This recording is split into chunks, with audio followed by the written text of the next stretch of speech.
to relax, like the Russian Cultural Center, right? Nikunj, hold your thoughts there. Let me go across to Shireen Mazari now, who's a senior political analyst who's joining us on the phone line. Ms. Mazari, your thoughts on what really is taking place in Pakistan now? We're seeing the government inking a deal with the Taliban. We understand there is significant opposition to this particular deal in Pakistan itself. Look, this deal is actually something that the democratically elected Assembly of the NWFP passed a resolution that the SWAT should be given the people's demand for the Sharia, or the Qazi courts rather, which used to exist in SWAT till 1974, and since 1974 people have been demanding the restoration of the judicial system because it provided cheap and easy access to justice which was credible for the people. So it's not as if suddenly the government has buckled under pressure from the Taliban. This was a demand that the people in Swat had been wanting, and which twice earlier this was attempted and it was never implemented. And if it brings peace to Swat, so be it. It's a good deal. There's nothing wrong with it at all. Right. Actually, even as we speak, we are seeing a massive show of strength by the Taliban, which is actually rejoicing the deal which is signed with Pakistan. Is this not a huge threat now to various countries? The US has expressed concern, India is obviously concerned, and Zardari himself has gone on to say that the Taliban is trying to take over Pakistan. Does this not strengthen the Taliban in some way? Look, let's first be very clear. If the Taliban operate as a political force through peaceful means, we have no problem with them. They are part of our society. We have to negotiate and live with them.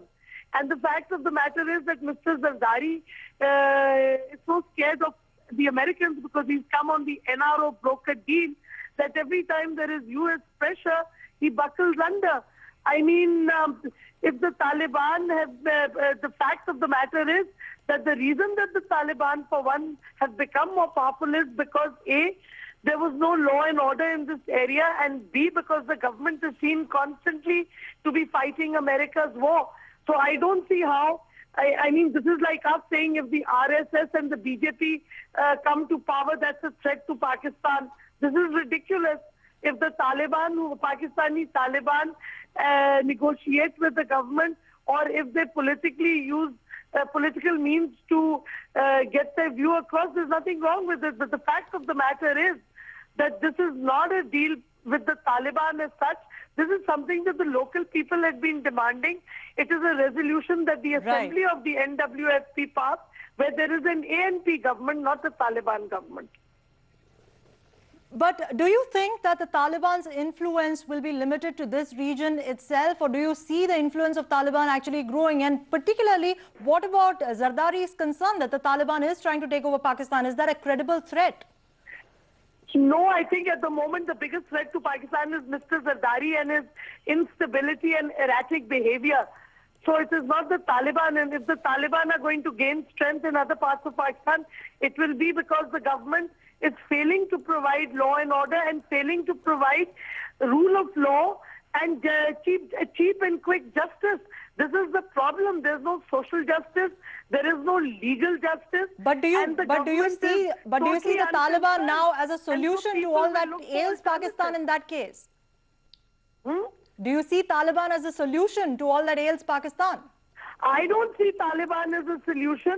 But if the Taliban are prepared to use peaceful means, political means, and contest in elections and so on, and if people are fed up of the way our corrupt governments are behaving, then they may well turn to the Taliban. So if the people of Pakistan do not want the Taliban, then they better push the government into being more responsive to the